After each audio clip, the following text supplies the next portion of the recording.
know that we've had health exchanges, and usually they are in Vancouver, so we're just thrilled that we're here in Kelowna. I want to just acknowledge our partners in this, because without them, we wouldn't be sitting here. We wouldn't be having some of the snacks that I'm eyeing up at the back. And also just the high quality presentations that I know you'll enjoy this evening. So just wanting to ask Jen and Ugan from Michael Smith Health Research BC to wave and say thank you, because of course the big partners really appreciate it. And our CEO for the Kelowna General Hospital Foundation, Ali Ramchuk.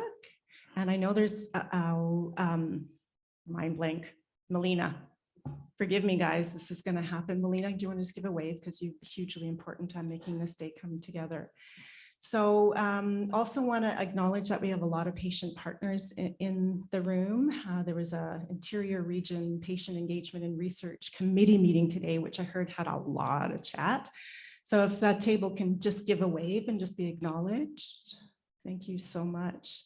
And I see a lot of other partners, RCCBC, who you will hear from as one of our presenters today, as well as many people from UBC, Okanagan, et cetera.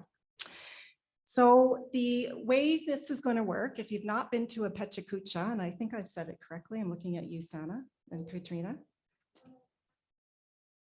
I got it. Thank you. So what we're going to do is there's a set of presentations, and then we're going to have a little break where we'll have question and answer.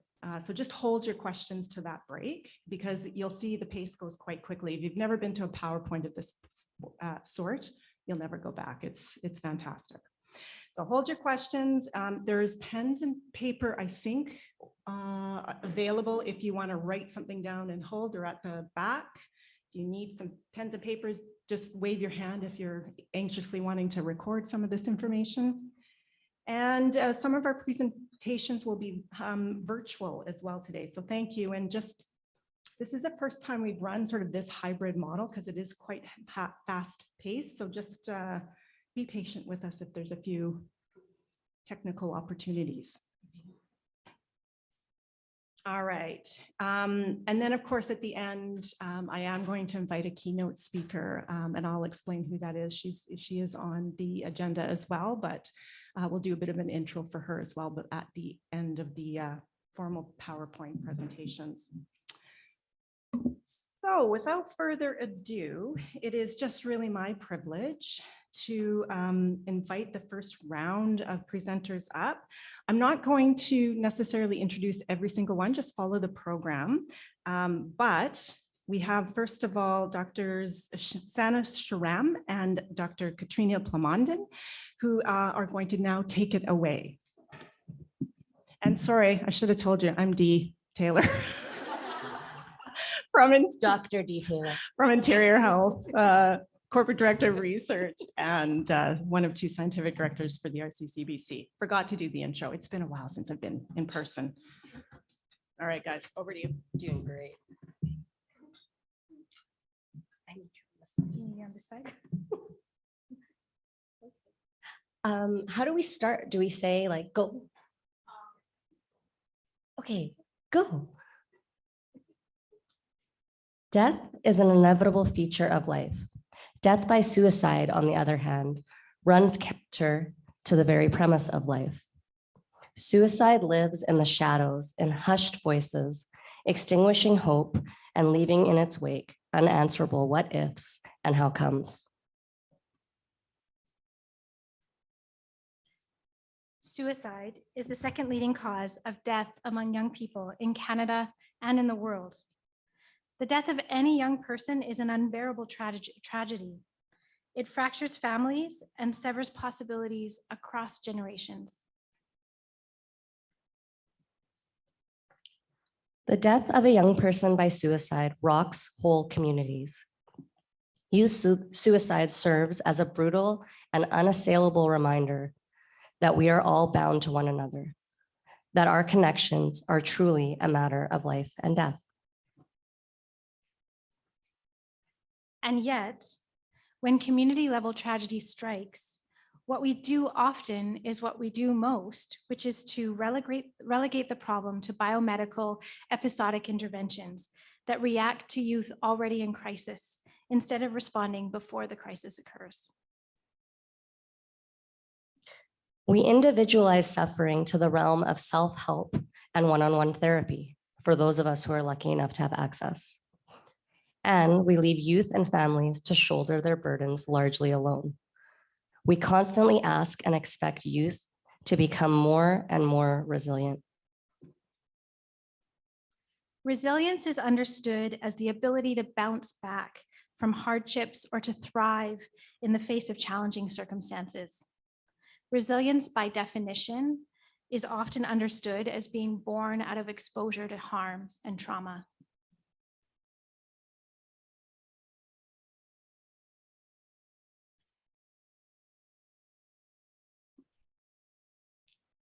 But what does it mean to glorify the few who are able to thrive against all odds? What does it mean when we build a society that is comfortable with the idea that we are expected to suffer and that not all of us will make it out alive?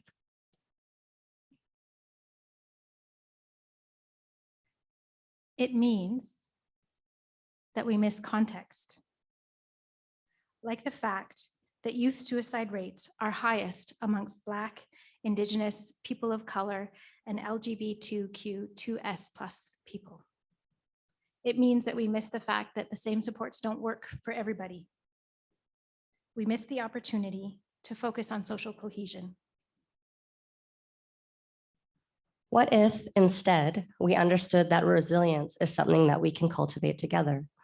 That rich soil, flowing water, and bright sunlight cultivates fields of flowers that go on to propagate resilience across time, space, and generations. The Clarity Project is grounded in the belief that we can all do something together, that we all have a role to play in taking up resilience as action. It began in 2018 as an act of community building and care in response to the tragic loss of young people in the Okanagan due to suicide.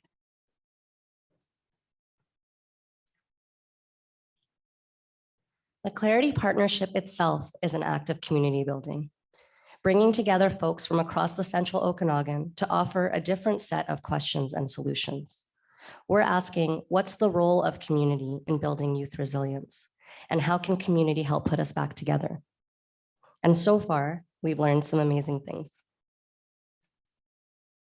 We've learned that community level resilience is a collective act, something we can do together, that relies on the idea that youth need many hands to catch them when they're struggling, that values cultivating belonging and upholds social cohesion. We've learned that social climate matters. Thriving youth need to expect to feel safe in social settings, like their neighborhoods, their communities, and their schools.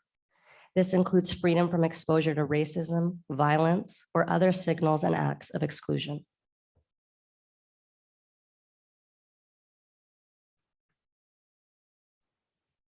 We've learned that the need for social belonging extends across generations, that we all need a sense of relatedness, connectedness, and positive, lasting, significant relationships. We all need opportunities to feel like we are part of something bigger than ourselves, where we find our people to connect with. And we've heard that youth need to be and want to be leading this work. They care deeply about our collective futures and are inheriting all of our decisions. We need to find meaningful ways for youth to set the direction for this work and for us to follow their lead. This next photo is a picture of my little one, just as a little plug in the moment we have. We've heard overwhelmingly the desire for an actual place, a soft place to land, where youth can expect to feel welcomed, safe, productive, and seen. Where safe adults are always there, offering universal welcome without prerequisites or conditions for people to step in the door.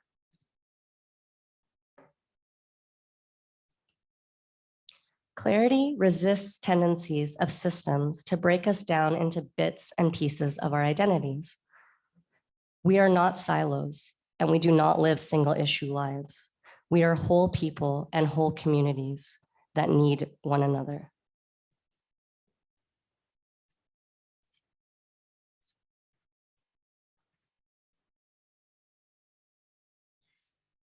And that's why Clarity is focused on wrapping our community around youth, focusing on sparking synergy across groups, organizations, bringing people together in recognition that what we can do together accomplishes far more than what any of us can do on our own. It is transforming and reimagining community building as an intervention, as an upstream way of thinking about youth suicide prevention. And we're focusing on finding harmony by articulating aligned shared interests and needs among the whole community so we can multiply our impacts and challenge the scarcity mindset and make room for everyone. That includes learning to live in harmony and reconciliation with Indigenous nations. Clarity is challenging conventional notions of resilience and youth suicide prevention by looking upstream and to community building as a social safety net for youth.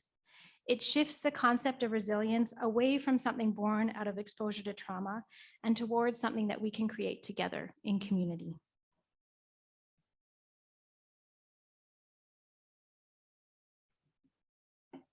That's my little one too.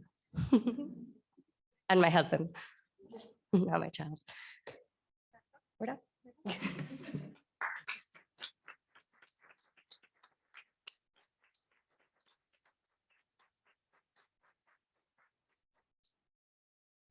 Okay, wonderful. And our next is virtually, and it's Dr. Simon Pimstone, I believe. And do we have Simon? There you go. The floor is yours. Hi, everyone. Thank you so much for hosting me virtually. And yes, I believe there is a presentation. That's great. So if someone else can control that, I'm not sure if that's Kim, but thanks for taking the reins. So my name's Simon Pimstone. I'm a physician from the Department of Medicine, University of British Columbia, practice primarily in internal medicine and preventative cardiology. And I'm going to talk to you today about SAVE BC, the study to avoid cardiovascular events in British Columbia. Next slide, please.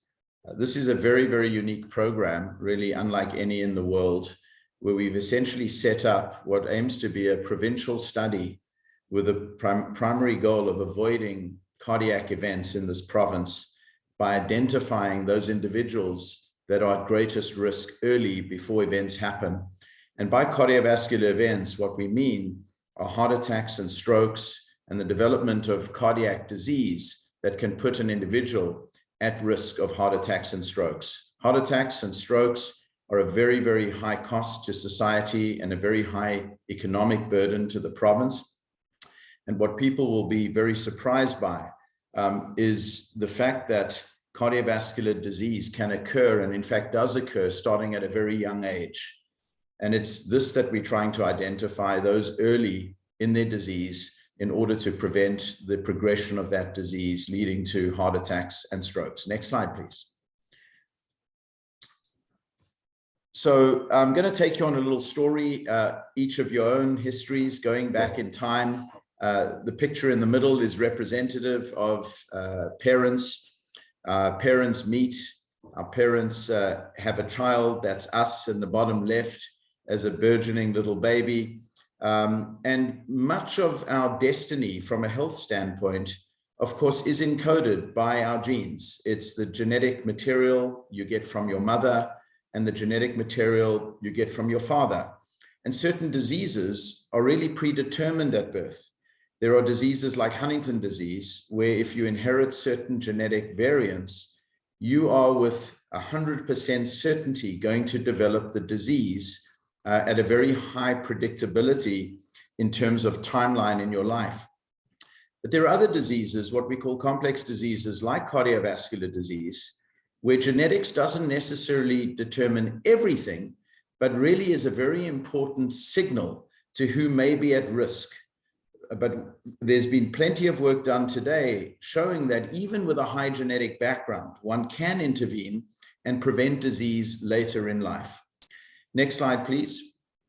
So as we age and from the fetus are born, as I said, a number of our traits are predefined in our genetics, our hair color, our eye color, to a large degree, height, and a number of diseases, as I said, are very well predetermined. But as we age, and next slide, please, as we go through childhood and we go through our teenage years and we become young adults, we also expose that genetic background to a host of so-called insults, a host of environmental insults. Next slide, please. The obvious ones are things like diet. How we eat over time has a major impact on our cardiovascular health. The level of exercise or inactivity has a very, very marked determination as well in terms of outcomes and vascular health. And stress, another very important influencer of how our disease may be born or not. There's a lot of work done in patients with underlying depression that has gone on to show they're at higher risk of cardiovascular disease. And so when we look at a disease like cardiac disease, it really is a very complex interplay between these multiple environmental factors, these influences, cultural factors, environmental factors, interacting with our genetic environment, that platform that we're born with. Some diseases, as I said, like cardiovascular disease, we can determine what your level of genetic risk is like, but we can change the course of that disease despite that genetic risk. And it's against that backdrop that we really founded Save BC, the study to avoid cardiovascular events.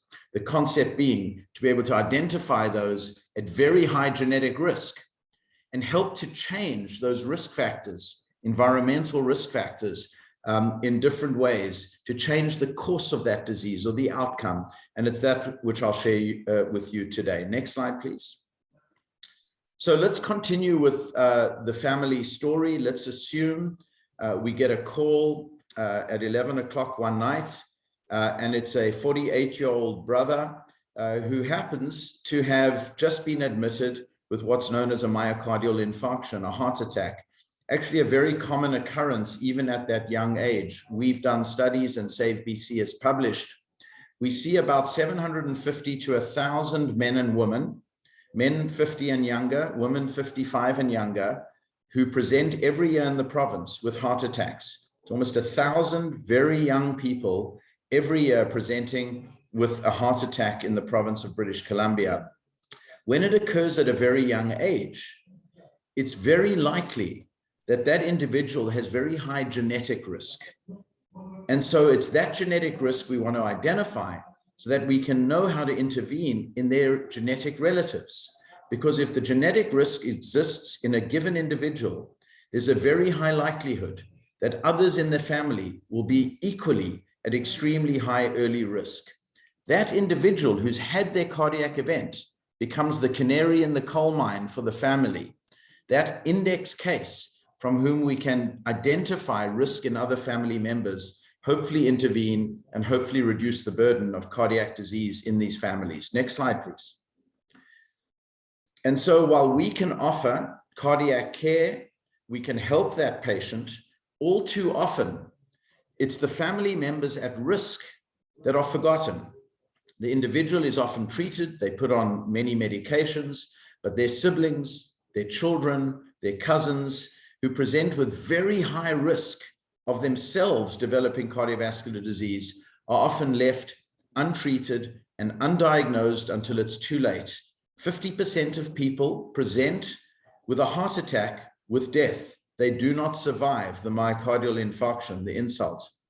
And so the project Save BC was essentially established to identify these very young index cases and go on to identify in a screening strategy their brothers, their sisters, their children, who themselves are at extremely high risk. And as I'll show you in slides to come, are being ignored in terms of that risk and being ignored in terms of the treatment of that risk. And so this very high burden of cardiac disease we see in our province, will continue unless we're able to intervene earlier through this very targeted approach, identifying those at a very high genetic risk in our communities. Next slide, please. And so plenty has actually been published around the risk levels within a family.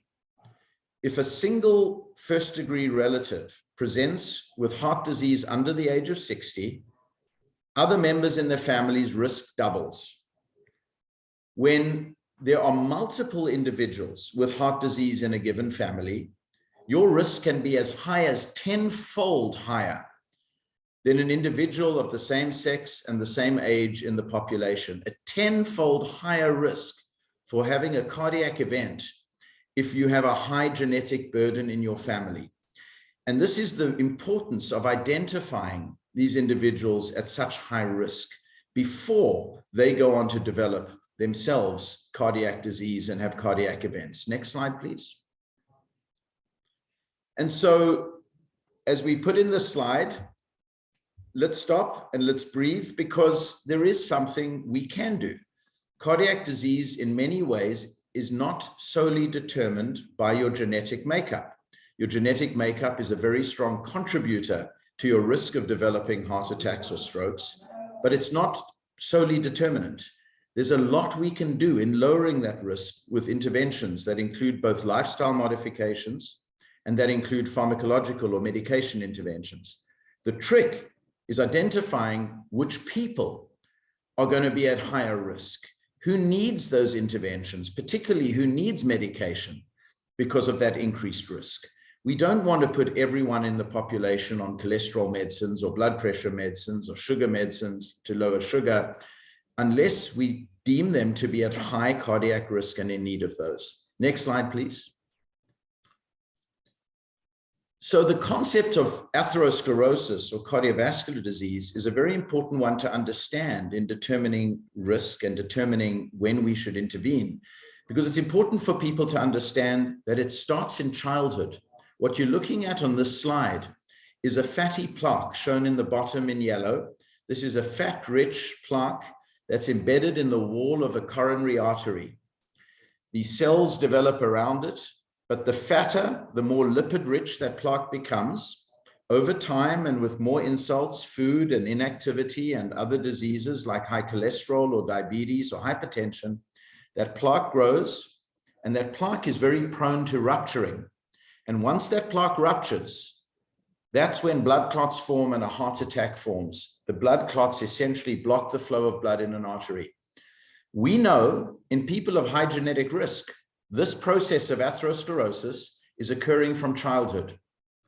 Some of the early studies from the Vietnam War on young Vietnam soldiers or young American soldiers fighting in Vietnam with autopsies reported these fatty streaks and atherosclerotic plaques in teenage soldiers as young as 17 years of age. When I was still working in South Africa, I treated a young girl aged 13 with a heart attack. She had inherited a very severe genetic disorder known as familial hypercholesterolemia, resulting in excessive levels of buildup of cholesterol and plaque from an extremely young age. And these kids, often in their teens, present with heart attacks and death. So we know that plaque can start to build up very, very early. And it's extremely important to know which individuals are at higher risk, because these are individuals we have to intervene much earlier. And these are individuals that the Save BC program is identifying and intervening in with great success. Next slide, please. So what we did, one of the first sub-studies in the Save BC project was essentially to study first-degree relatives of people who presented to our hospitals with very young, early onset heart attacks. The first-degree relatives are siblings, parents, or children, but we studied essentially the siblings of individuals in our program. So very, very genetically similar to those index cases and at somewhat similar ages. Generally, these were people in their 30s and 40s. Almost 44% of these first-degree relatives of someone who had had a heart attack in the family, we identified coronary disease when they were unaware of it. Almost half of these relatives had documented coronary disease on scans, that they were unaware of, showing an incredible predisposition to this atherosclerotic plaque in these genetic relatives of these individuals we were seeing with early onset heart disease. These individuals are sitting time bombs. They're ticking time bombs. If we do not intervene, they are very likely to suffer a heart attack or a stroke. Next slide, please. So as an individual who knows they are at a high risk, they really have a choice to make. You have a decision tree, you have a path. You can ignore or you can aggressively treat to lower that risk. Next slide, please. And what we were also able to identify is in over 60% of our first-degree relatives, their cholesterol profile and sugar profiles were not at goal. So half of these individuals had high genetic risk, and more than half, their risk factors were completely out of control and out of whack. Again, ticking time bombs to develop a severe consequence of this genetic predisposition. Next slide, please.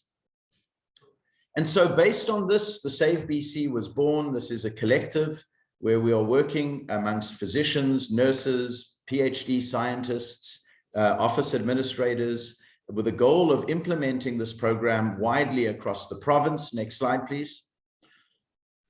We have almost 1,000 people now recruited as patients into the study with hundreds of first-degree relatives. Next slide, please. We've published very widely internationally with some amazing publications that have come out of this province, teaching us and others about early heart disease, about prevention, about identification of these high-risk genetic individuals, and how we may actually change the course of the disease with early intervention. Next slide, please. So we have now launched the program at Vancouver General Hospital, at St. Paul's Hospital, and I'm delighted to say, in addition, at Kelowna General Hospital last year, with very kind support from the foundation. We're looking to launch the Save BC project at the Royal Jubilee in Victoria and Royal Columbian near Vancouver, where all 5 heart centers in the province we expect will be participating in the Save BC project within the near term. Next slide, please.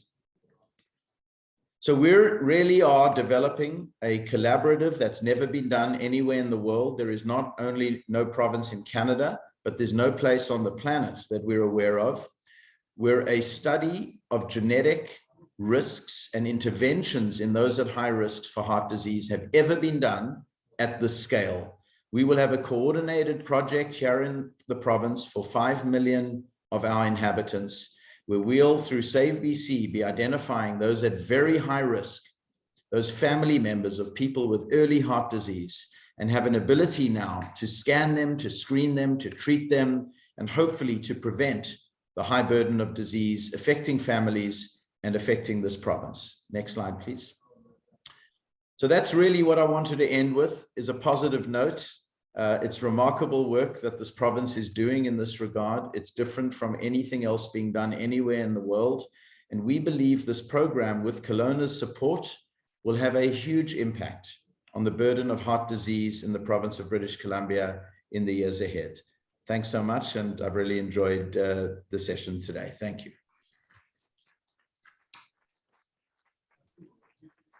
Thank you so much. That was fantastic. And I would like to now invite Katrina to come on up. Thank you so much.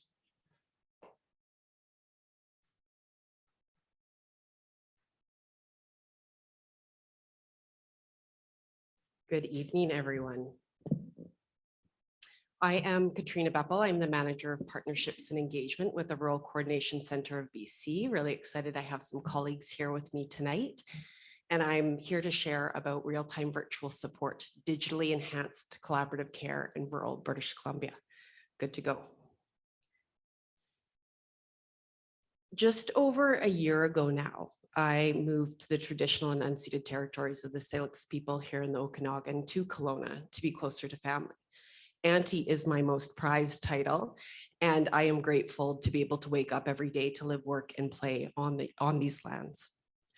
So when a lot of us think about healthcare, especially accessing urgent healthcare, we think about places like Kelowna General Hospital that have teams of specialists, family physicians, nurses, technicians, and the equipment that's needed to meet the needs of the patients that walk through the door, or in some cases arrive in the ambulance. Well, in reality, British Columbia has a population that's very dispersed across our province. And we have, in many cases, less than 5 people per square kilometer across BC. So that geography and the lack of economies of scale that are present in communities that are urban and metropolitan like Kelowna produces inequities in access to healthcare systems.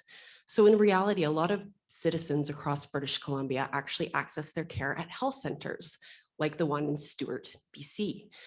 Or if they're lucky enough, they do have a small rural hospital in their community, or perhaps close to their community, which could be a 2 to 3 hour trip away. But perhaps this hospital doesn't deliver babies. Or when there's a serious car accident and a trauma comes into the hospital, the providers are actually there to stabilize the patient before transferring them to a higher level of care. So what would that look like if that team of providers could be supported in their community to deliver excellent patient care that they do, removing administrative burdens, but also looking to embed that support intentionally into those rural communities? And that's really where real-time virtual support comes in. So real-time virtual support, the inequities in access to healthcare have been ever present, but COVID brought it crystal clear. So real-time virtual support is actually a family of services, and we have both patient-facing and provider-facing services. Very much partnership work. This is a beautiful logo that was developed by a local First Nations artist. And today I'm here to talk to you about the peer support lines. And we have both instant access and quick reply pathways. So the instant access pathways are available 24/7, 365. There's Rudy for emergency care, Mabel for maternity, and Charlie for pediatrics. We like to choose acronyms like Rural Urgent Doctor and Aid that we can make into names that really make it seem like a family of services. What's really important here is the 24/7, 365 instant access. Because what we hear from providers and community is that when I need support, I need it right now, and I need it to be friendly and collegial. So really shifting that culture from, why are you calling? I'm in a busy regional center. I have all of these patients here, to, hey, I'm fully dedicated. How can I help you? Because these providers in rural communities can be one of a handful, if not the only provider in communities. So if you could imagine a patient walking into or coming to the health center or to the local hospital that they haven't seen a presentation like that in a while, how scary and isolating that can be, and what that would mean to be able to just virtually dial in a friend that's a sober second thought, that's a second set of virtual hands to support you through that patient's journey. And what we also understood from community is that the providers on the real-time virtual support peer pathways need to be culturally safe and humble. So what's really interesting is that the large majority of users, over 65% of our calls, come from nurses and rural nursing outpost stations in First Nations communities across British Columbia. So often when the nurses are calling, they're calling with their patient right there. So to have the provider who's committed to their continuing journey of cultural safety and humility is so important. And this is actually Jen and Rosie. So they're nurses up in Atlin, BC. And if you don't know where Atlin is, it's right on the border of BC and Yukon. So prior to real-time virtual support, what they would do is they would call the hospital in Whitehorse. And they would get a call back maybe 1 or 2 hours later, because those physicians are really busy. Now what they have is instant access to a physician colleague that can support them and their patient to walk through the journey. And what's really important about all of the real-time virtual support physicians on the peer support pathways is they understand the rural context. They understand that the providers in those communities know their community the best and know their patients best. So they are here to support them. They're not here to assume care. And that's been a really important element of RTVS. And you can see that providers and communities really appreciate that collegial support. It's pretty cool because we are 2 years in existence now. So launched in April of 2020. So now we have new to practice family physicians who are going to live and work in rural communities, who understand that RTVS is a part of their toolkit to support their rural patients. So in fact, it's actually become a recruitment and retention tool as well. Because as you can imagine, I mentioned earlier, going into these rural communities, say you're the only provider and you have a patient that shows up, and a young child that needs resuscitation, what does that look like? So part of our TBS is also building capacity in communities. So we have one of our pediatricians that works with the Charlie line, actually facilitating a virtual neonatal resuscitation simulation for a rural community.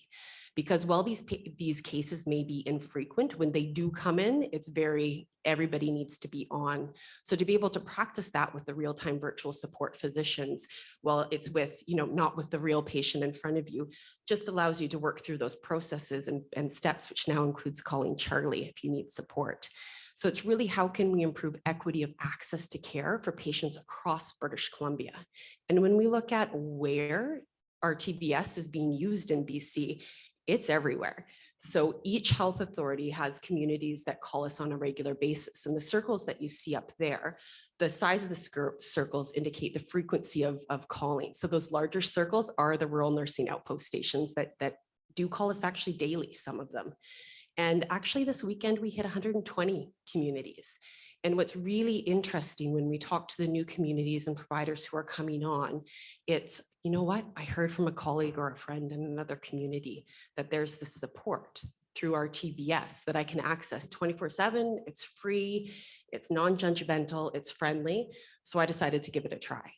So that word of mouth, as we know with many services, is what actually can drive the volumes. But what's really important here is, while the number of communities and the number of calls are increasing, we need to be very mindful that volume does not equal value. One of the most valuable things with RTBS is that instant access. When you're a provider in community and you need support, you need it right now. So when we look at capacity, in addition to the actual volumes, we look at durations of calls, and you can see there that many calls last over an hour to provide that patient support. And while technology is a part of this story, it's the relationships that are key to enabling this work. So there are partners, we have the Ministry of Health, we have regional and provincial health authorities. If everybody wasn't at the same table together to enable this good work, it wouldn't happen, because at the end of the day, the work that we're enabling is embedding resources in some of the most vulnerable communities across our province, who are underserved, who have gaps in equity of healthcare. So when we keep in mind that really at the end of the day, we're all looking for improved patient outcomes, we're all looking to increase the equity of access for rural, remote First Nations communities across the province, that enables us to do this work. So if you are a rural provider or you support rural teams, get in touch with us. If you've used our TBS, we'd love to hear about your experience, because we love feedback, and we're constantly adapting what we're doing to ensure that we're meeting community needs, because we know those are emerging. And if you haven't used us yet, or your team hasn't used us yet, we'd love to share with you how we could support you. So thank you so much for joining us tonight, and really appreciate your attention. Take care.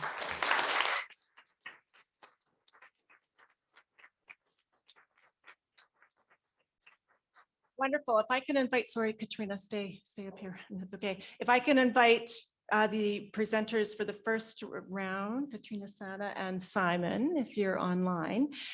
We just have a couple of questions. I'm going to start with my question first for all three of you.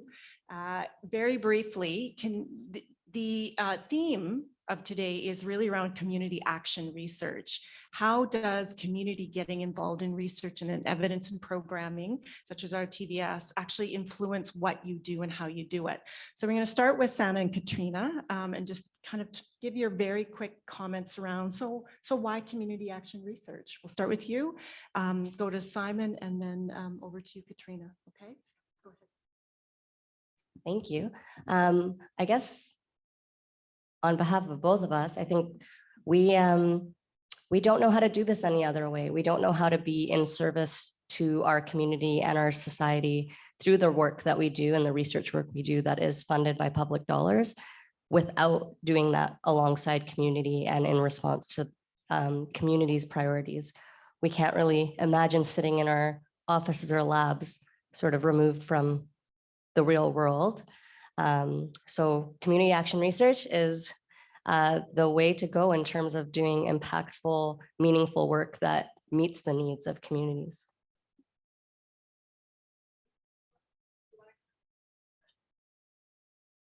Thank you. Yeah, what's really interesting when RTBS came about in April 2020, it was in response to the pandemic that we're all living through, and the anticipation that emergency rooms across the province would be overwhelmed. That thankfully did not happen. Thank you, Dr. Bonnie Henry, and an amazing team that supported that. But what we quickly found is that needs in community were coming forward that we didn't anticipate. And there was actually a death in a rural community that was supported by a nursing outpost station. And one of the findings after FNHA did a review was the fact that there were multiple physicians involved in that patient's care over a period of time. So there was the lack of consistency. So through review and conversation, we're able to shift our model of care to provide most responsible provider status at these rural nursing outpost stations for those patients, which has been a game changer. A few months later, we saw needs in rural emergency rooms where health human resource shortages across the board, right? And rural communities struggling to staff physicians in those rural emergency rooms. So working with our fantastic learning health systems evaluation partners at UBC, looked at what could be best practice to support these communities. And we've done a few stints of virtual first on call MRP in rural emergency rooms to prevent diversion. So I think when you're looking at programming, you can have the best intentions and the best ideas, but until you're in and with community and understand their needs, that's what's most important, in the ability to remain flexible and nimble, which thank you to our health authority and ministry partners who do not always work in that way. But I think the partnership and really having the community voice drive this has enabled us to do the work that we do. So thank you.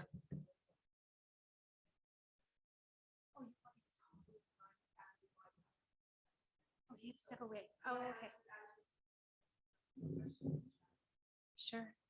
Yeah, I think the very first, so I've worked with Interior Health for a long time. I know lots of familiar faces in the room, and the very first time we thought about bringing people together to talk about the role of research and its relationship to what we do in the health authority. We focused the whole day. I was actually here, I think in the room next door, and we talked about action research, and we offered a workshop for community, for people who are just citizens and residents of rural communities, to come together and talk about what was going on in their community and could research play a role in responding. And so I think when I think about community and action, the kinds of questions we ask are about the challenges that society is facing, about challenges community is facing, about challenges our systems are facing. And so in my experience, just as a human, but also as a nurse, the most meaningful way to move forward is to move forward together in good relationship and in good understanding, and to use the research process as something that helps us to develop that understanding together and to design solutions that are evidence informed and equity informed, and most importantly, responsive to what we need. Because some research can be very important, that's curiosity driven, but we also need research that helps us improve, make the world a little more beautiful and a little easier to navigate. So, yeah. Okay, can we just get one question from the chat? And then if anybody in the room would like to ask a question, if you want to just head up to the mic so that, and we'll get you to speak into the mic just so that the people on the line can hear as well. So no questions. Anybody here come on up to the mic? Thank you. Hi, my question is for Katrina, and I was wondering, the physicians and also nurses picking up on the other end of the line, are they on in their shift, or is this kind of when are they already working, or are they doing this in addition to regular shifts? Yeah, that's really important. So we have providers. So right now we just have physicians. So we have pediatricians for Charlie. We have physicians on the Mabel maternity and newborn advice line, as well as Rudy, the emergency line. So they're dedicated to that work. The payment models, bring in intricacies for each of the lines. But for example, Rudy is 100% dedicated. So they're not doing any other work. With both Mabel and Charlie, they may be doing some administrative like follow-up work for their office, but something that they can easily drop and pick that phone up within 5 to 10 seconds. And what's important, I don't know if I mentioned it, but the providers in the rural communities. So there's the physicians, there's the nurse practitioners, the midwives, the nurses, and we've recently started piloting with paramedics on the island because they're the recognition that they are the provider in the community. They are who the patients are seeking out. So whatever we can do to support them to wrap care around those patients, that's what's most important. Thank you. Does anybody else in the room or on chat have a question? Otherwise, I'm going to ask one more. Dee, I had a question. I put it in the chat. Oh, wonderful. Can you because we can hear you. So why don't you ask your question? Hello, everyone. It's Corey Bendel. I'm the Director for Stroke Care here in Interior Health. And my question is for Dr. Pimstone, really asking, with the Save BC, has there been any forecasting to the cost savings to the system with the uptake of Save BC? And really in terms of cost avoidance, because that's what gets a lot of visibility in our system. Corey, that's a wonderful question. And Simon actually had to step away. So I am pretty familiar with the study, and I actually don't think I know that's been a question that they talked about early on in terms of potentially looking at. Right now, the biggest focus is actually the practice and really just mapping out. But what we'll do is commit to get that question out to Simon and get back to you. But thank you for participating online today, Corey. We appreciate you hearing from you. No worries. Thank you. Okay, and I do have one more question. So Clarity had its dialogue today our World today, a World Cafe. Thank you very much. Wondering if you can just tell people what that was about and just really briefly anything that rose up for you today in terms of that community engaged research bit.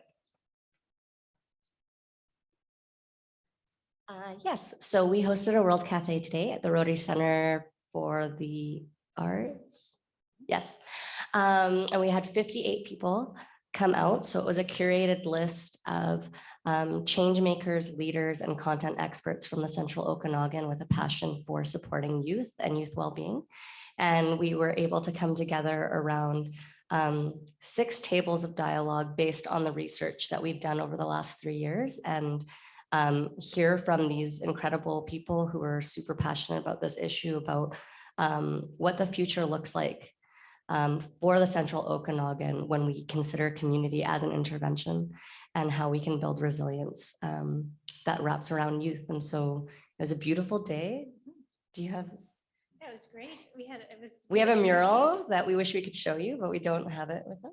We can share a picture after. And I think some of the words that stood out for me at the end, Grouse Barnes, who's a knowledge keeper with the Syilx Nation, West Bank First Nation, said to everyone there, he said that he was grateful that that people had come together and shown up and been part of the conversations and talked about all of us being people with big hearts, and that this is heart-driven work. So it was very nice and affirming, and gave us a lot of excitement and hope for the possibilities we have moving forward. And yeah, there'll be, if anyone is interested in learning more, we have lots of interest in sharing with anyone who is interested. So you can always come and find us. All right. Thank you to all the presenters. Just go ahead and have a seat. We're going to have a little bit of a break right now, so you can get some of the refreshments behind, and then we'll start again at 6:10. But just again, the first 3 have been fantastic. The next presentations, I'm telling you, are going to be fantastic. So grab some beverages, a little bit of food, take a little bit of a break, and we'll start again at 6:10. Thanks very much.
Hi, everyone. Just want to get you to get that last little sip, take your seats again, because we're going to start with our next presenter. And then again, just carry on with the next 3 presentations like we did earlier. So just making sure that Shelley is online. Gotta get a thumbs up. Wonderful. Okay, Shelley, over to you. Take it away. Okay, awesome.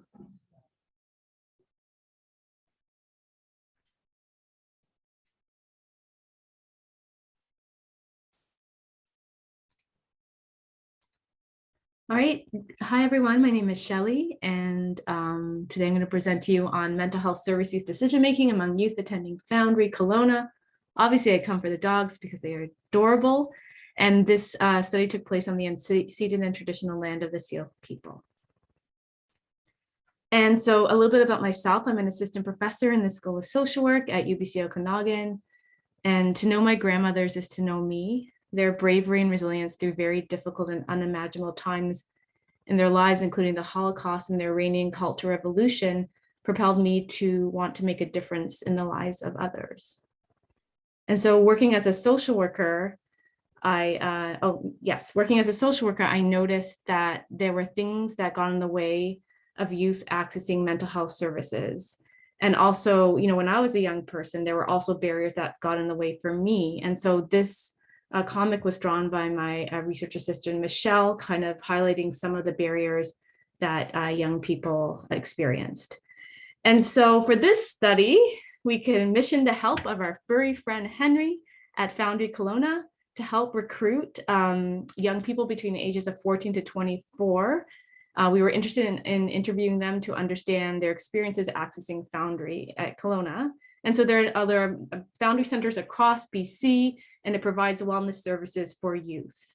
And so based off of our interviews, we collaborated with Foundry youth animators to develop an animated series called the Strong People Seek Support series, which follows our friend Bon Bon here, who's going through some tough times and looking for some mental health support.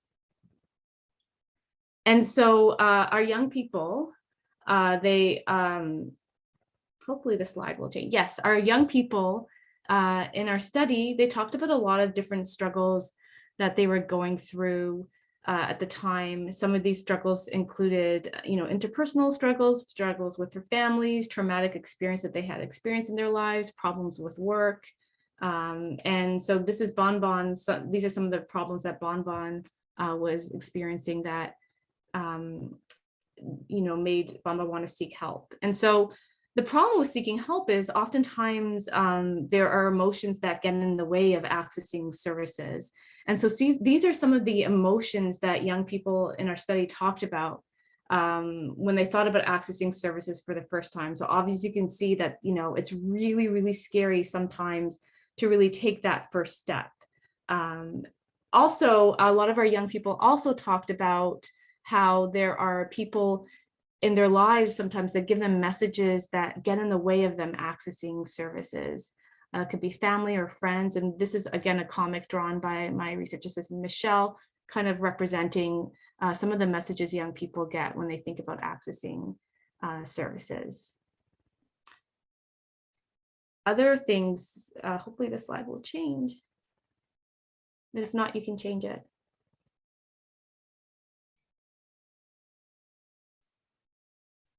So those are some of the, so oftentimes youth get negative messages about accessing services, but they also oftentimes will get positive messages about accessing services, which is really important for young people. Here, Bon Bon is getting a message from their art teacher, Barry, and Bon Bon is the message is that strong people seek support. Now, the youth also talked about how oftentimes there's things about their identities that can get in the way of them seeking services. So some of the youth in our study talked about how messages about gender, in particular boys and men, get in the way of them accessing mental health services. So boys don't show weakness, they don't ask for help, they experience a lot of shame, judgment, and fear. But the youth also in our study also want to remind us that seeking services is for everyone. And that's the whole point. And I quote, one youth says, "For anybody, no matter what situation is good or bad, if you need someone to talk to, this is a great place to come. So really that message about it being for all different types of youth is really critical when we think about helping young people access mental health services. Actually this came, a lot of our youth talked about this. And so one youth describes those first moments sitting in the car with her boyfriend before entering Foundry for services and says, I cried a little bit and said, I'm scared. I don't want to bring it up. Then I'm like, I got this. I stood outside the car first, took a big deep breath in and out, and I started walking in and I opened the door and now I'm here. So that first step can be so scary. But once they walk in, it's just so bright and beautiful. And, you know, these are some of the words that our youth used in our study when they said what it felt like when they finally came to Foundry for the first time. It's like a coffee house vibe. I really like it because it's so bright in the building. One youth says it's like happiness coming in here. And so they feel so scared before they walk in, and then they come in and it's just so bright and beautiful and feels like a community, which is so important. So hopefully the next slide goes. Maybe you can, yes, thank you. So yes, they go in because it's bright and it's beautiful and it feels like a community, but a lot of our youth, it was actually a theme in our youth. I think about like 10 or 11 youth talked about that. They come to Foundry because of the dogs. And they also tell their friends, you should come to Foundry because there are dogs here. And so again, one youth says, obviously I come for the dogs. Another thing that's so important is that the youth really love the staff and the counselors they really help them feel better. One youth said, you make friends here. Another says the people here are like a family. They're open and they welcome you with open arms. And so, you know, that's so critical. Another thing that's so important is that there are so many different types of services at Foundry all under one roof, and the youth really love that. One youth says, with Foundry, they're all just right here, one place for everything. And so these are some of the services, but there are other types of services for youth. And it's just so easy for a young person to come and go to the doctor, get some peer support, get some mental health care all under one roof. And so remember earlier those emotions that I talked about where they were like so scared and so nervous and so anxious about stepping through the door. After accessing services, this is what they felt. They felt better. They felt good. There was an emotional shift in their emotions from feeling really scared to then feeling a lot better.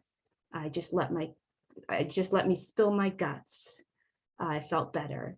And so what's really interesting here is that before the first point of access, they were really scared and nervous, and then they went and all the good stuff happened at Foundry, they felt better. So the next time they might still feel scared or nervous, but it won't be as bad. And so they go again and then they feel better, and so on and so on. And there's their cycle. And it's so important that it just makes it easier for them to come in. So helping with those emotions, the emotional shift is so critical.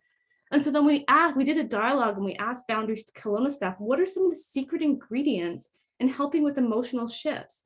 And some of the things they said is providing food and drinks, relationship building starting right at that lobby, meeting youth where they're at, validating youth emotions, showing youth how to manage their emotions. These were all so important. And this is kind of what helped that shift.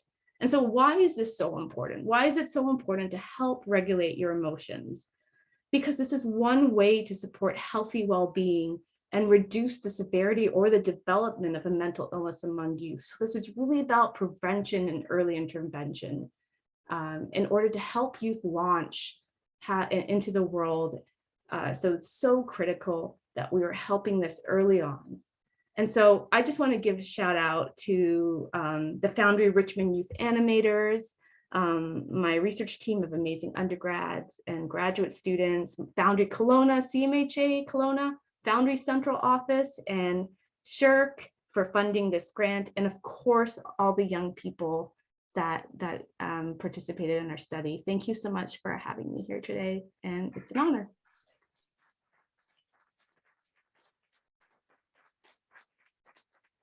Thank you so much. Can you just give me the mic? Hello, mic. Hello, just need the mic. Hi, thank you so much. Shelley, that was fantastic. And we're just going to keep moving right along. So Dr. Christine Voss is next. Nope, I'm sorry, hang on, Tara is next. Just keeping you on your toes.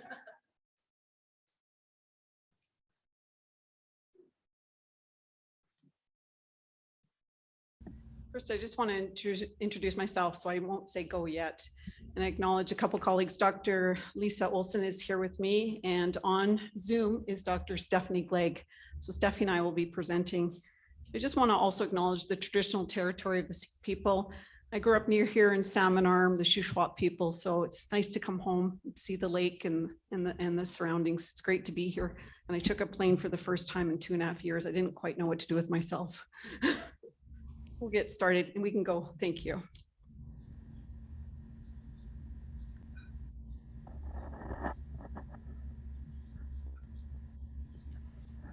So I'm currently the general manager with iSpark. You can see our name there, and we're one of the organizations here providing support to Indigenous people in physical activity, sport, and recreation. I'm currently general manager. I'm on secondment from the BC Ministry of Health and Indigenous Health. Happy to be with iSpark for these last 4 years. We provide support, as I said, in physical activity, sport, and recreation to Indigenous peoples and communities around the province. We're one of, there's one in every province and territory in Canada like us. We're one of the largest ones in the country, though. Ontario is coming up second. We've got over 25 staff. And it's really, the project started, we got a shout out from some of my colleagues that were there in February of 2018, asked us to collaborate with them to provide physical activity to children with neurodevelopmental and intellectual disabilities. It's really to get kids moving and how to support them in that movement.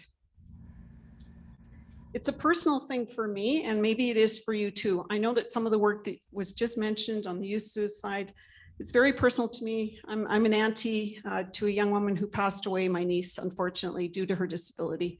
At the end of her life, just 4 years ago, she wasn't able to talk anymore or move. And so for me, it became very personal in this research work, but also in providing support to the communities. The approach is also to help caregivers, grandparents and parents in the Indigenous communities to support their children with NDID. And we built it on the holistic model, which was developed back in 2003 by the Aboriginal Sports Circle of Canada. So iSpark has built our work around this, and so has our research team around NDID. You can see there, I know you can't read the little printing. If you just Google Aboriginal Sports Circle of Canada, you'll find that there. Stephanie. And I'm joining from the traditional unceded homelands of the Coast Salish peoples, and I joined Kids Action as an occupational therapist in implementation science and a parent of a child with support needs. One thing that I liked was how the team values the contributions of all sorts of different members as members of the research team. Kids Action is what we're working on implementing, and it has 6 different components. The first is partnership with community-based physical activities programs inclusive of kids with disabilities. Number 2 is a child-centered coaching that meets the needs of every child, and home-based practice to optimize outcomes. Number 4 focuses around opportunities for social interaction among children and among families.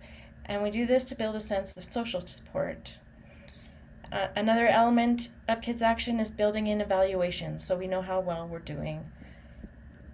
And the last component is integrating an Indigenous and community lens to foster inclusion and promote cultural safety for all participants in community-based physical activity programs across the province and across the country. What it looks like, coaches start by assessing children's motor skills to help them choose home-based activities and set personalized goals for each child with input from families. Families do the home practice and record their progress while coaches monitor and adjust plans as needed, and we provide rewards for effort to maintain motivation and celebrate achievements. We work with community partners to implement Kids Action. And the way that we do this is by designing tailored strategies for each site. And in some cases, each strategy and approach implementation plan is different at each site, but it includes training and developing an evaluation plan for the indicators that are most important for our partners. Okay. like we're having a problem advancing the slide. Yeah, because we're on the next slide. There we go. There we go. Yeah, so our research project is around implementing Kids Action. And with our partners, we collaborate to apply the OCAP principles of ownership, control, access, and possession in respect of the data sovereignty of our Indigenous partners. We're working in Indigenous communities, rural, remote communities in BC, and then also expanding across Canada. COVID-19 shifted our focus to building online resources to support our partners while travel and programming were shut down. And these resources include a bank of physical activities for home practice, including Indigenous cultural activities, training modules for coaches and families, including one on Indigenous cultural safety, and an app that's in development to connect coaches and families and motivate home practice. One of the outcomes of COVID is that we developed a website, and this is our Indigenous logo by First Nations artist Jamin Zarowski. He developed the iSpark logo, and so we worked with Jamin to come up with a logo for our website to incorporate First Nations, Inuit, and Métis peoples that we're serving here in BC. Another foundational piece, of course, is the Truth and Reconciliation Commission of Canada's calls to action. Just wait a second.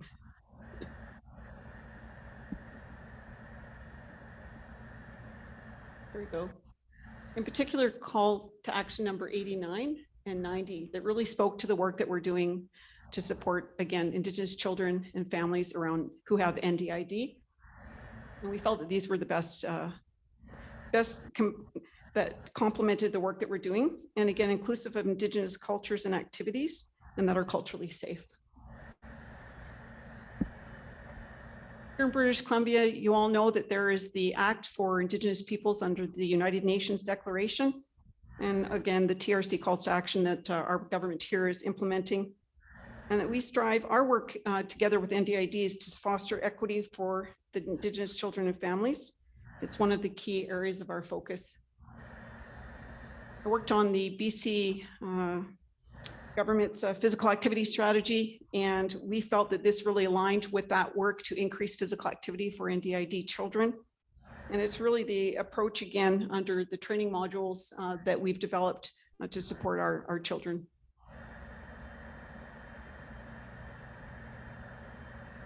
One of the things that Stephanie mentioned earlier was the connectedness, the intersectionality of our team. We come from various backgrounds. And this is my Métis sash gifted to me by the province of BC, a few years ago. And I just wanted to, acknowledge that intersectionality and the interwovenness of our team, that we come from various backgrounds, and they've just welcomed me into the team 4 years ago. They've been running longer than that, but it's just been a huge highlight of my career to work on this project. One of our key partners, the Victoria Native Friendship Center, it's an urban center. There's like 28 here in BC. This is one of the second largest one, Prince George being the largest one. And of course, working with that community-based urban group to bring NDID supports from our website. And we're doing on training in the gymnasium for the first time in person on June 20th, right before National Indigenous Peoples Day. So we're pretty excited to get back into community. Yeah, and it's the relationship building that's allowed us to create a network of people that spurs more connections. And despite the adversity of the pandemic and of climate change washing out highways and causing heat domes, we've still been able to engage remotely and adjust our pace. We don't know what paths lay ahead of us, but we know that they'll continue to grow. Our team is growing, our momentum is growing, and we do this work so that kids and families can grow together. And as our network expands, we have more opportunities to partner with others who are focused on improving health in urban, rural, remote, and Indigenous communities in BC and across the country. The purpose of this work is to create a sense of community that's inclusive and equitable. And together, we hope to be able to continue to grow this sense of community and foster a lifelong love and practice of physical activity and connection, both within Indigenous communities and beyond.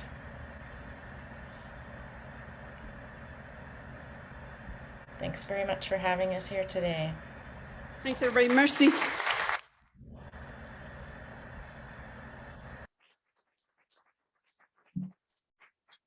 Wonderful. Thank you very much. Okay, Christine, you're up. Okay, just leave those there.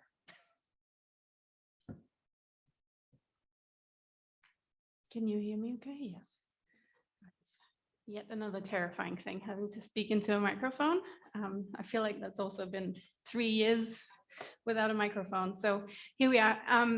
It's my pleasure to be here today to talk to you a little bit about my work. We can actually start the slides.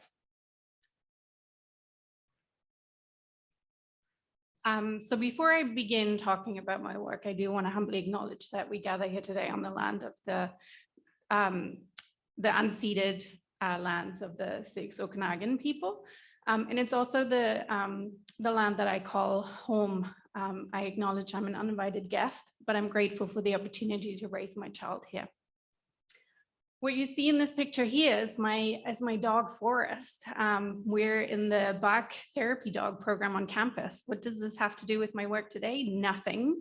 I just wanted you to like me a little bit more so that when I stumble through this difficult presentation style, you'll be a little bit more forgiving. Unfortunately, he couldn't be here today. Okay, so physical activity. To most of us in this room, when we think of the word physical activity, people think about exercise, structured activities, sports, competitive games. There's two problems with that. Problem number one, it's not really something that all of us really identify with. It's not something that speaks to all of us. The other problem is that technically, us health researchers also don't think of those types of things when we think about physical activity. We really think about things that require us to move our body. That's really when we gain health benefits. And included in those definitions are things like walking to school. So really hoping to shift your view of what physical activity is with this talk today. Why do we care so much about physical activity in children? This is my child. Clearly, you can tell what kind of parent I am and how my opinions and attitudes about physical activity influence my child. We care because there's a myriad of health benefits associated with being active. The cardiovascular system works better, kids have stronger bones, kids tend to be in better health when they regularly engage in physical activity. Kids also tend to have a better quality of life if they're active and they're happier. Oftentimes it facilitates better social connection with peers. They may be able to pay better attention in school and classroom. And also, if it wasn't already explicitly clear, being active as a child is actually considered a human right. All of these things combined, it's not surprising that we do actually have quite clear guidelines on what we consider to be adequate physical activities or physical activity levels for children to reap health benefits. And in Canada, we have what's called the 24-hour movement guidelines, which encourage that children do 60 minutes of moderate to rigorous physical activity per day, lots of light activity, good sleep, and limiting sedentary time. But what about kids with chronic conditions? So the two groups I'm talking about today are kids with type 1 diabetes and kids with congenital heart disease. So for kids with type 1 diabetes, being active can be scary because they may experience something called a sugar low. That can be a scary experience for kids and parents. However, being active is critically important and is related to better glycemic control. So it's really something we want to encourage. In kids with congenital heart disease, so this refers to individuals who have a structural anomaly in the heart or the vessels around the heart. Again, these kids experience a greater likelihood of cardiovascular disease later on in life. But again, there's health benefits to be gained from being active. So both of these groups, the scientific evidence really tells us there's no need really to restrict their activity, and specific restrictions are extremely rare. However, dogmatic restrictions remain. Society still is largely uneducated about the real risks versus the perceived risks.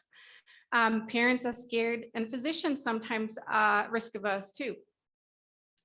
So overall, we do know that children and youth in the general population, children and youth with chronic conditions do not meet those physical activity guidelines that I mentioned earlier. And whether children with chronic conditions do worse than those without is up for debate, but there's no question that all children are not currently meeting physical activity guidelines. So why is this?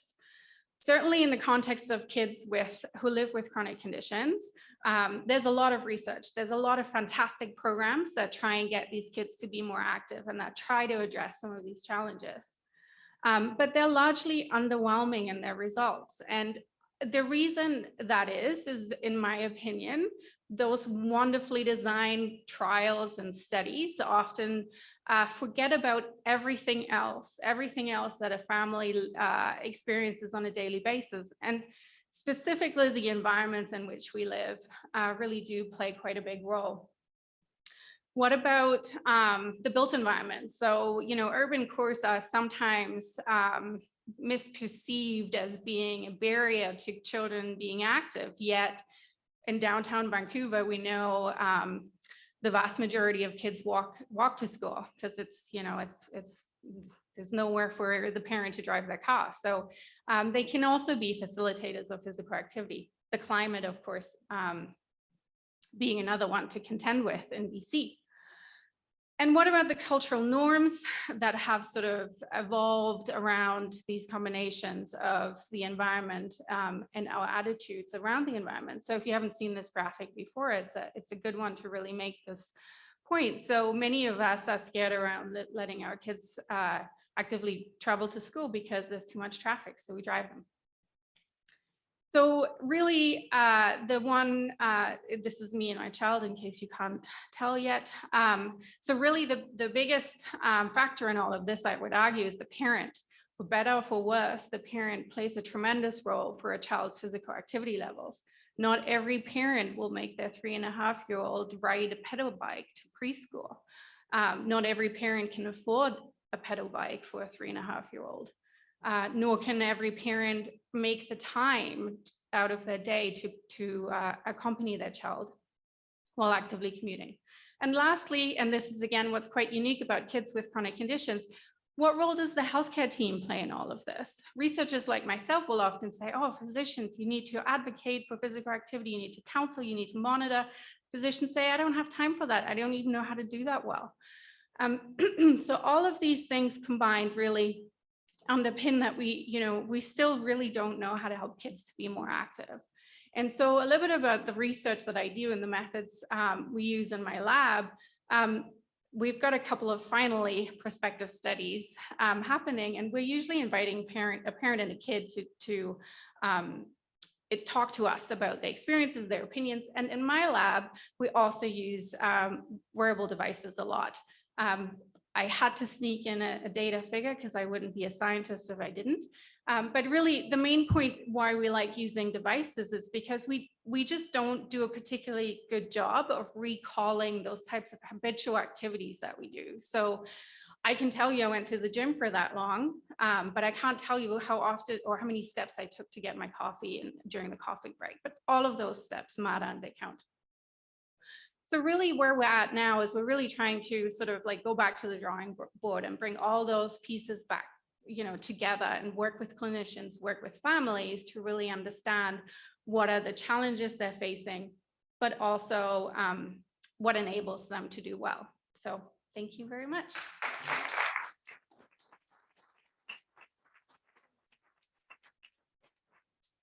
Thank you. That was fantastic. So if I can invite the presenters in the room to come on up here with me and of course online. So Shelley, I think Stephanie, you were there. So the first question again for me, the same as last, just in the theme of community engaged research and why we're here today, if you can just each of you respond really quickly to the question of why community engagement, how does that informed the work that you've done, as well as the work that you're thinking about moving ahead on. So why don't we start with you, Christine, and go backwards? Thank you. Thank you for that question. I sort of tried to allude to that at the end, but I don't think I did a particularly good job. Understanding why somebody can or can't be physically active is a really, really local question. Many of these things that I alluded to at the end are very local. The weather, the environment, what works for somebody in downtown Vancouver won't work for them in Kelowna because we're sprawled. And so really for me, you know, I've spent a lot of time working with clinicians, but really, you know, it's really the kids and the parents from whom we need to learn about what either prevents them from being active or, you know, what is it that helped them succeed against all odds, if you will. So that's my take. I can speak to it from our team, unless you want to go, Tara. I'll just add, from my perspective, you know, community-based programming, I've been doing my whole career before coming to government. So for me, it makes complete sense from an Indigenous perspective. We see community is our family. And when we're looking at, you know, the NDID child, there's a variety of supports that come from community for that child. It could be the social worker at the Friendship Center. It could be the auntie, the uncle. It could be the foster parent. It could be a grandparent. It could be a cousin. So, you know, that is our community base. And we take that, you know, really seriously and really approach it from that perspective as well. And we can look to the research to say, well, what could be effective, but in order to implement it in a way that is meaningful for people and for it to be taken up, we need to know what it is that's going to resonate with them. So that's why we have families, coaches, physical activity program leaders, Indigenous peoples on our advisory committees or on our research team itself, so that everyone can shake the program together and it will be more effective and more likely to be taken up. Just add to that, as a researcher, I have certain skills, but you know, bringing community members into the research is so critical because they're experts in their communities. Youth are experts in being young people. Parents are experts in being parents. And so together we can make a big difference. And so, and also it just feels like a big family, you know, going to Foundry every day, knowing the staff, knowing the parents, knowing the youth. It just feels really good to be part of a community and work together. Yeah, fantastic responses, everybody. So we're going to go to the room. If anybody has any questions that they feel they want to ask any of the presenters, or just generally speaking, don't worry if you don't. That's okay. I know it's sort of Tuesday evening.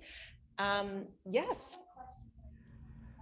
No, please do go ahead if you want to use the mic. Sorry, so that folks, we got quite a few folks online, so I just want to let them hear. No, that's okay. Good. I have a degree in physical literacy, and I just graduated in April.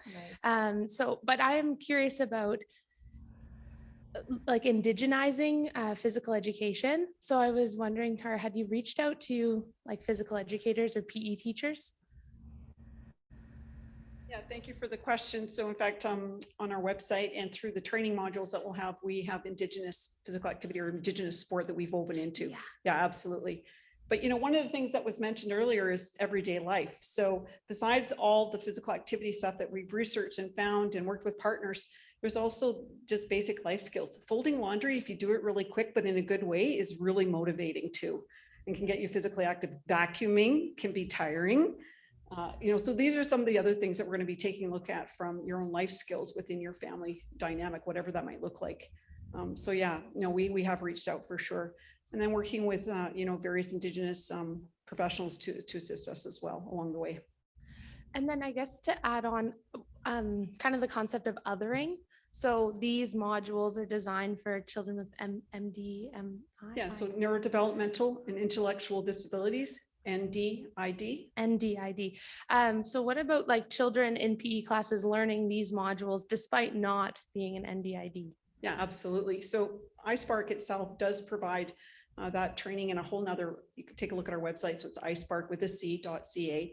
And the physical activity, you know, so iSpark was leading the Indigenous component of the physical activity strategy for British Columbia. And I happen to co-chair that with Rick Brandt, my CEO.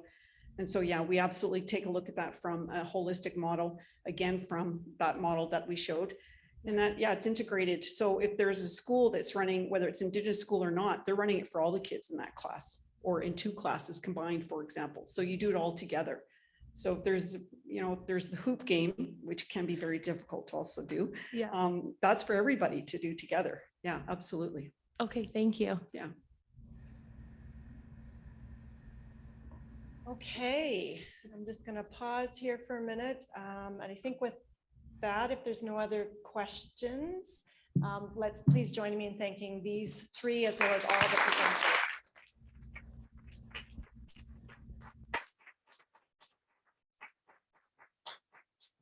And I know in the agenda, it sort of talks about wrap up and discussion. And so I'm going to be really brief on this, and then I'm going to hand it to our final keynote speaker.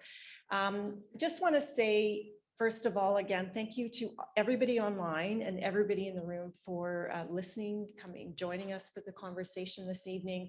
I thought the level of these presentations were amazing. They really highlighted the why of community action research and community action.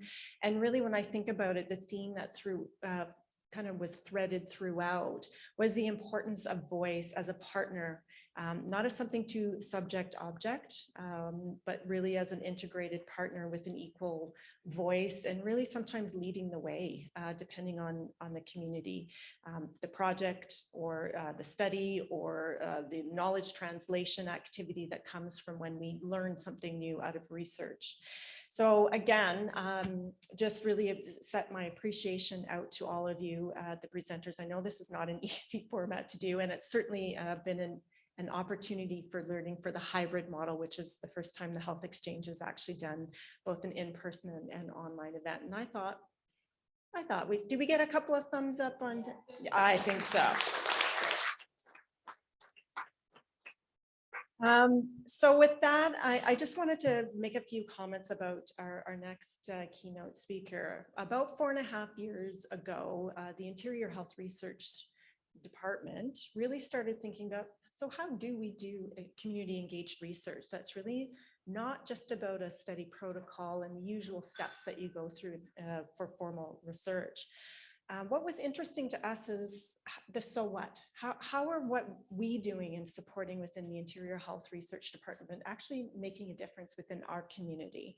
And so really wanted to start having conversations around, so what might that look like? What do we need to do? What expertise do we need to build within our community? What partners and networks, like we've seen today, we've seen a lot of these kind of community action research project in partnership that really influence what an available knowledge we have for the people living in our community, and of course beyond, because we like to share what we learn. So with that, had a good conversation with my good colleague Ali Ramchuk, and we started talking about what might this look like from a foundation perspective and a community's perspective. And it was two key donors and families and community projects that started what I think has been a beautiful evolution. And our next keynote, our presenter, was really foundational in that. And I just want to acknowledge her. So of course, I'm talking about Karen Edgar Blank, who's going to come up and speak to us in a sec, about reminding us of the why. Why are we doing this? Why does it matter? How are we going to support what is important to our local constituents, members, and how do we use all of that to actually make change in the health system? Who else needs to be at the table? And it was these kinds of questions that really catapulted us forward. So it wasn't just about doing a study in this way. It was really about listening.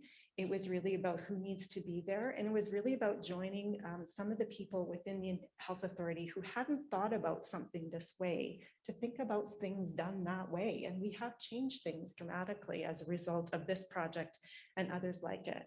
So just really want to acknowledge just that evolution. And really, it's the pinnacle of community engaged research, in my opinion. So with that, would you please join me in welcoming Karen to the podium to come on up and just give a couple of her thoughts. Thank you.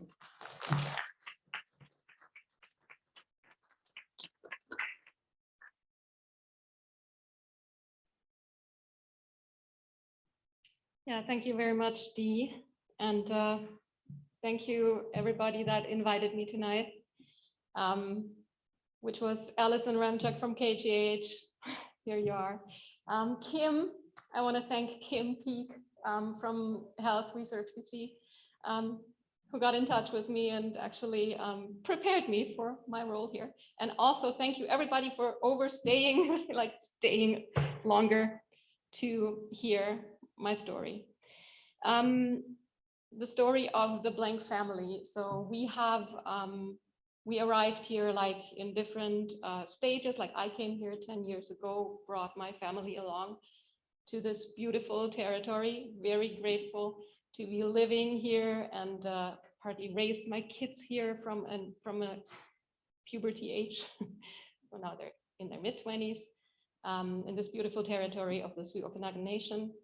You can't believe how it feels when you come here from Germany. I know there are some people in the room that know, we call it the German table over there. The space you have here, like, you know, we're in Germany, we're 80 million people on a tiny little place. And so to come here to BC and to be living here is just, it's such, yeah, it's such an experience, really. I already traveled throughout BC with my husband, and I came to Atlin, by the way, and I met Rosie, the nurse. I don't know who introduced her, you were.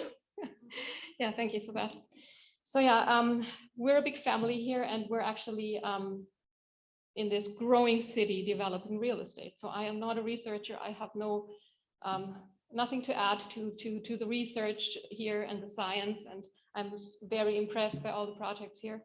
So no, we're developing real estate, actually an area that is called Wilden, for a growing population in Kelowna. Yeah, our story is actually a sad one because we lost someone to suicide.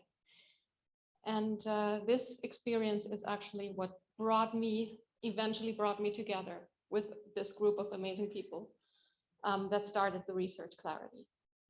So it was 5 years ago.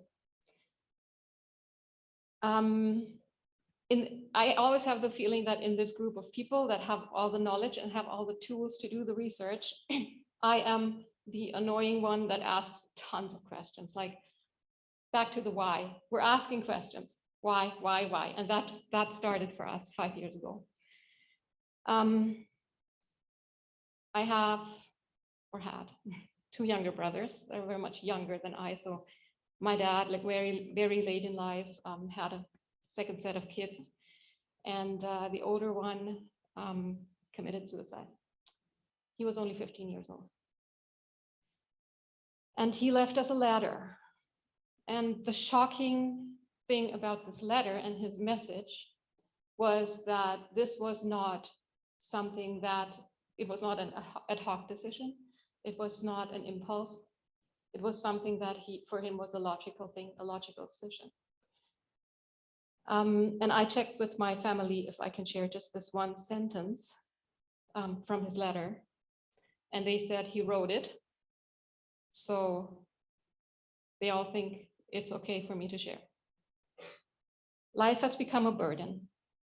So I'm quitting to save me from this burden. Question, how can life be a burden for a 15-year-old kid? So this tragedy, of course, at first just brought chaos over our whole family. It did not leave any mental space for questions yet, like it was just like every answer would have been unbearable. So we were all very, very struck by grief and by just non-understanding and non-accepting of this. A few months in is when I actually knew Alison before. She was working for the college and then for KTH. So, but Alison and I started a conversation. And then this circle broadened, Dee came in, and then the 2 wonderful Clarity ladies you met, Sana, Katrina. I met Shelly in a yoga class. And Shelly and I had such good conversations. So this is just something that consoled me. Like for me, it was the comfort to see that we might get, you know, of course, there won't be one answer ever. There's not one answer, but to do something, just to to do something to save lives. So this was our story brought us to that one point where we said, we wanna make young lives better, and we wanna save lives. And if we can save only one life, only one, then this is enough, or all this work has been worth it. So we started out saying, kind of making it a 50-50 approach. I said, I really want immediate impact, which means the foundry was like 4.5 years ago, was just in the very early stages. I think it was just being built. So we were able to help there. Then, yeah, we got in touch with the Discovery College. We were able to help there just to make immediate impact in the community, which of course was important. But then also I always said, I want like 1/3 to 1/2 of our funds to be directed to research, because I know we need change. We need change. And although there is not one answer, this system is not working if our kids feel, or if a significant part of our kids feel that this life is a burden, honestly. So what we want is, we're asking radical questions and we're looking for radical answers. And it really needs radical people to work on that. And I have the feeling I have found these people that are so persistent. So yeah, just staying on that course and giving it all and putting everything they know and they can do into this and just walking that path.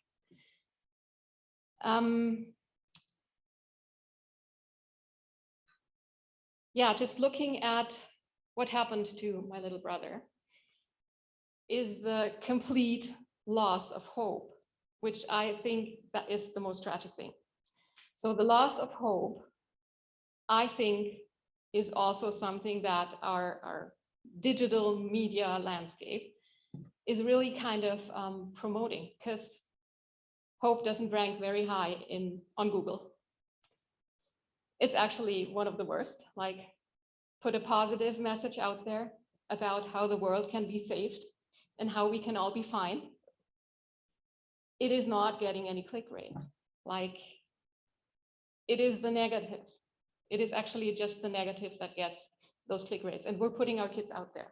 So we're putting our kids out there into the digital world where they are just swamped by negativity. Same thing. I know I'm actually a friend of social media because there is a lot of potential in this, but it's also a danger zone. It is also full of negativity. So, and I think we cannot drag our children away or the young people away from the digital world, but we can give them a space in the real world. And this is where I also think we can probably learn from First Nations. How do we connect our youth again to real life, to actual space, to community, to actually being together, to meeting people and interacting, yeah, spaces. So what we're doing right now with our real estate project, for example, we're planning a town center where we really want to have a specific, dedicated space for young people. So I envision it's going to be a few years until we're there and we have this community plaza and all the buildings that we need there. But until then, I want to know from this research team also, what are the spaces those kids need? Outdoors, indoors? My son has a clear answer. He says, just make it a skate park. We might even do that. Yeah, it's, as I said, I've been asking all these questions and we'll keep asking all these questions. And I just feel so well guided by the team that grew so immensely. Like today, the World Cafe, I was there, I was taking part in all those conversations. That was just so mind-opening. There are so many angles to come from. There are so many, little institutions and little organizations that need to be brought together. So we have this one direction. So I see the Blank Family Fund, my family, as kind of a connection point between the research, the scientific end of things, the upstream work, and the community. So this is where we put our funds. The research, the actual institutions, the actual help right there, like the Foundry, where it's just open doors and we can really help young people right away. So yeah, not to keep everyone too long, thank you very much, especially everybody that invited me here. Let me share my story, and yeah, have a good night. Thanks.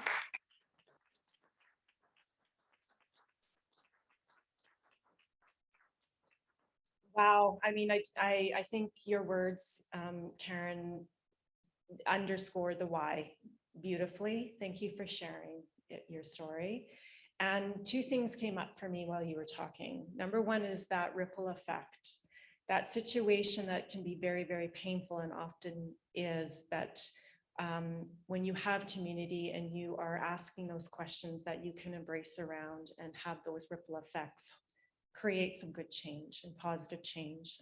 So Karen, I really got that from your message. The second thing that really underscored out of all of it, including what we just heard, is the power of a good question.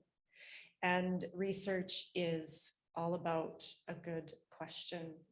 And it's something that I'm really grateful to everybody to have taken the time, because it's not easy to come up with the good question. It really does take a lot of work, and it takes a lot of people to make sure that the trajectory that you set for whatever it is you're doing really does hit that home. So your voices all matter, and again, just want to say that really appreciate everybody coming out.